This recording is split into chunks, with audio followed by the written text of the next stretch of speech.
The book of 2 Samuel. Check out the video on 1 Samuel where we were introduced to the book's three main characters, Samuel, Saul, and David, and then also to the book's literary design, which first introduced Samuel and then traced the rise and fall of King Saul in contrast to the rise of King David. 2 Samuel tells the story of David as Israel's king, and in two movements. There's a season of success and a blessing, followed by a huge moral failure and then its sad consequences. And then the book ends with this well-crafted conclusion that reflects back on the good and the bad in David's life, generating hope for a future king to come from his line. So 2 Samuel picks up after Saul's death, and David surprises everyone by composing this long poem where he laments the death of the very man who tried to murder him. And so once again, the author, he's presenting David's humility and compassion. He's a man who grieves the death even of his own enemies. After this, David experiences a season of success and God's blessing.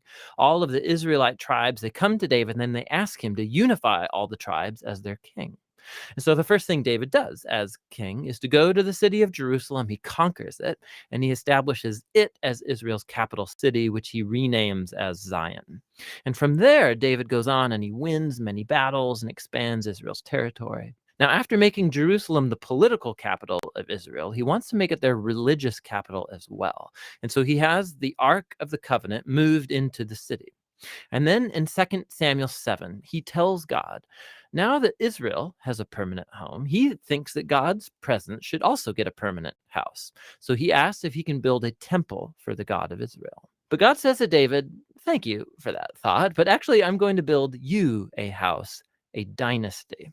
Now, 2 Samuel 7, this is a key chapter for understanding the storyline of the whole Bible, because God here makes a promise to David that from his royal line will come a future king who's going to build God's temple here on earth and set up an eternal kingdom.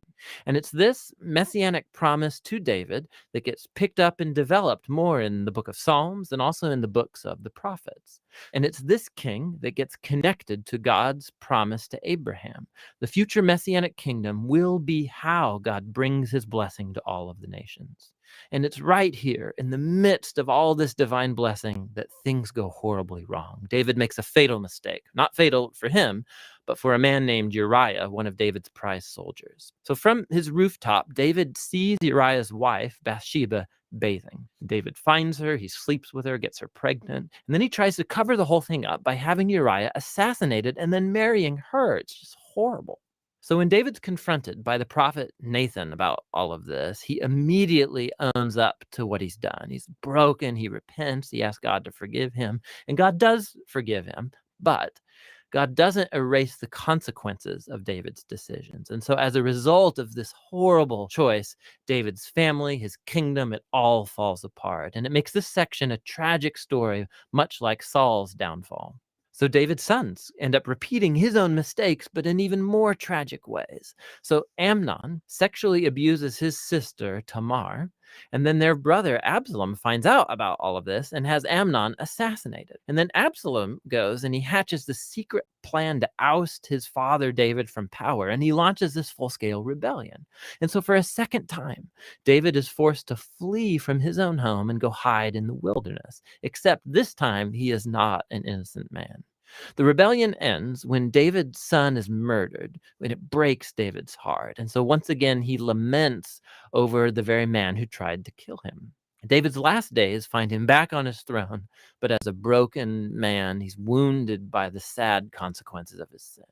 The book concludes with a well-crafted epilogue, with stories that are out of chronological order, but they have this really cool symmetrical literary design. So the outer pair of stories come from earlier in David's reign, and they compare the failures of Saul and then of David, and how each of them hurt other people through their bad decisions. The next inner pair of stories are about David and his band of mighty men who went about fighting the Philistines. And what's interesting is that both sections have a story of David's weakness in battle.